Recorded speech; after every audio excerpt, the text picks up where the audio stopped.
HSC পরীক্ষায় ভালো ফলাফলের জন্য 2024 ব্যাচের সবাইকে জানাচ্ছি অনেক অনেক অভিনন্দন ও শুভেচ্ছা।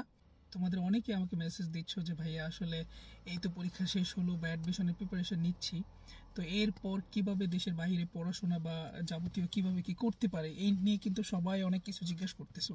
তো আমার সবার জন্য আজকের এই ভিডিওটা বানানো কারণ হচ্ছে তোমরা যারা এইচএসসিতে ভালো রেজাল্ট করছো বা দেশে কোনো একটা ভালো ইউনিভার্সিটিতে অ্যাডমিশনের জন্য তোমরা রেডি হচ্ছ, কেউ মেডিকেলের জন্য, কেউ ইউনিভার্সিটি, কেউ বুয়েটের জন্য, যেভাবে প্রিপারেশন নিচ্ছ সবার জন্য অনেক বেশি দোয়া এবং শুভকামনা রইল।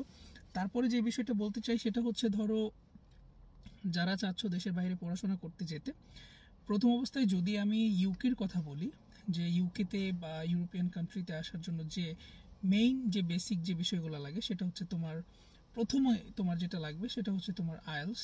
এটা হচ্ছে তোমার ইংলিশ প্রফিসিয়েন্সি রিকোয়ারমেন্ট, যেখানে তোমার ইউনিভার্সিটির যে রিকোয়ারমেন্ট থাকবে সেটা কিন্তু তোমার মিট করতে হবে। লাইক ইউনিভার্সিটি হয়তো বা বলতে পারে মিনিমাম 6.5 লাগবে তোমার আইএলসে, যেখানে নো লেস দেন 5.5 তোমার 4 কম্পোনেন্টের কোনোটার ভিতরে কম থাকা যাবে না, তোমার কিন্তু 6.5 থাকা লাগবে।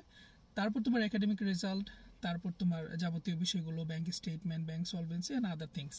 সো ব্যাচেলারের জন্য যারা ইউরোপে বা ইউকেতে মুভ করতে চাচ্ছ তাদের কিন্তু কয়েকটা বিষয় মাথায় রাখা লাগবে। প্রথমত হচ্ছে তোমার ইংলিশ রিকোয়ারমেন্ট, তারপর হচ্ছে তোমার ব্যাংক সলভেন্সি, ব্যাংক স্টেটমেন্ট, মানে তোমার ফাইন্যান্সিয়ালি সাউন্ড অ্যান্ড সলভেন্ট হতে হবে। অ্যাকচুয়ালি দেখো একটা বড় বিষয় আছে কি, মানে আমি পার্সোনালি সাজেস্ট করি যে ব্যাচেলরে হ্যাঁ তোমরা এইসব কান্ট্রিতে আসো, খুবই ভালো, ইটস ফাইন, বাট অনেকের ফ্যামিলি বা অনেকেই কিন্তু এই বিষয়টা কিন্তু পারে না, বা অনেকেই আমার সাথে যখন কথা বলতেছে, যখন আমি অ্যাকচুয়ালি টিউশন ফিজ বা অ্যাকোমোডেশন, এখানে লিভিং কস্ট সম্পর্কে যখন কথা বলি, তখন অনেকেই যখন বলে যে ভাইয়া আসলে এতটা আসলে হয়তো বা পারবো না, তখন কিন্তু নিজে থেকে একটা বিষয় কাজ করে যে আসলে এখন আর কি বলার আছে, এখানে তো আর কিছু নাই। প্লাস ইউকেতে সবচেয়ে বড় বিষয় যেটা হচ্ছে স্কলারশিপ পাওয়ার যে রিকোয়ারমেন্টগুলো, এগুলো কিন্তু খুবই হার্ড, হুইচ ইজ তোমার এটা অ্যাচিভ করতে গেলে অনেক কঠিন, ঠিক আছে, যেটা কিনা তুমি প্রপার ওয়েতে পাবা কি পাবা না সেটার একটা মানে বাধ্যবাধকতা রয়ে যায়। অনেকেই হচ্ছে ইউনিভার্সিটি এক্সামগুলো দেয় না, এগুলোর পিছনে পড়ে থাকে, সেই ক্ষেত্রে সময় নষ্ট হয়, দেন যদি আবার সেটা রিজেক্ট হয় তাহলে কিন্তু লাইফ থেকে অনেকটা সময় কেটে যায়। তো আমি বেসিক্যালি যেটা বলবো, আমি একদম আমার পার্সপেক্টিভ থেকে যেটা বলবো, আমি নিজে যেটা করছি বা আমি নিজে যেটাতে ছিলাম, সেটা হচ্ছে তোমরা যারা এশিয়ার ভিতরে থাকতে চাও, তোমরা যারা উচ্চশিক্ষার জন্য ভালো ইউনিভার্সিটি, ওয়ার্ল্ড র্যাঙ্কিং ইউনিভার্সিটি, ভালো সাবজেক্ট, উন্নত জীবন যাত্রা সব কিছু যদি পেতে চাও, সেই ক্ষেত্রে হচ্ছে আমি মনে করি চায়না তোমাদের জন্য একটা বেস্ট অপশন হতে পারে। যেটা আমি নিজেও করছি, আমি এরকম বলতেছি না যে চায়নাতে চলে যাও, ইউকেতে আইসো না, এরকম কিছু না। আমি নিজে চায়নাতে ছিলাম, হয়তোবা আল্লাহ তালা চায়নার সেই উসিলাতে আমি হয়তো ইউকেতে আসতে পারছি খুব স্মুথভাবে।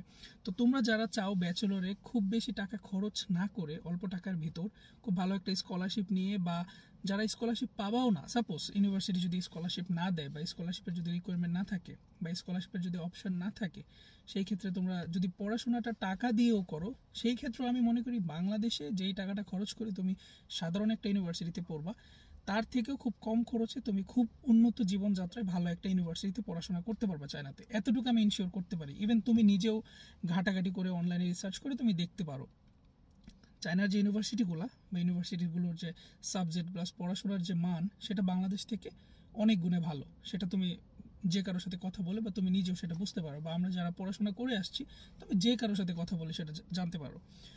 সো বেসিক্যালি আমি যেটা বলবো সেটা হচ্ছে যে তোমরা যারা পরিবারকে চাপ না দিয়ে বা মোটামুটি একটা অ্যামাউন্টের ভিতর ব্যাচেলরটা শেষ করে তারপর মাস্টার্সের জন্য উন্নত কোনো দেশে মুভ করতে চাও, তাদের জন্য আমি মনে করি বেস্ট অপশন হবে চায়না। কারণ চায়নাতে তোমরা খুব ভালো একটা স্কলারশিপ পাবা, বা যাদের রেজাল্ট ভালো আছে, বা ওখানে আইএলস লাগতেছে না, মোস্ট অফ দ্য ইউনিভার্সিটিতে আইএলস লাগে, বাট হয়তো বা কিছু ইউনিভার্সিটিতে আইএলস লাগতেছে না। তো সেই ক্ষেত্রে তুমি খুব দ্রুত তোমার এই রিকোয়ারমেন্টগুলো ফুলফিল করে তুমি কিন্তু চায়নাতে যেতে পারো। আর চায়না থেকে পড়াশোনা শেষ করার পাশাপাশি একদম শেষের দিকে গিয়ে যদি তোমার আইএলস রেডি রাখো বা এভরিথিং যদি রেডি থাকে, তাহলে কিন্তু তুমি খুব দ্রুত তোমার ব্যাচেলর শেষ হওয়ার সাথে সাথে মাস্টার্সে যে কোনো একটা কান্ট্রিতে মুভ করতে পারো, like UK, Australia, Canada, USA, খুব ইজি হবে তোমার জন্য। এই ছিল আজকের মতো ভিডিও, দেখা হবে নতুন কোনো ভিডিওতে। সে পর্যন্ত সবাই ভালো থাকবেন, সুস্থ থাকবেন, আসসালাম।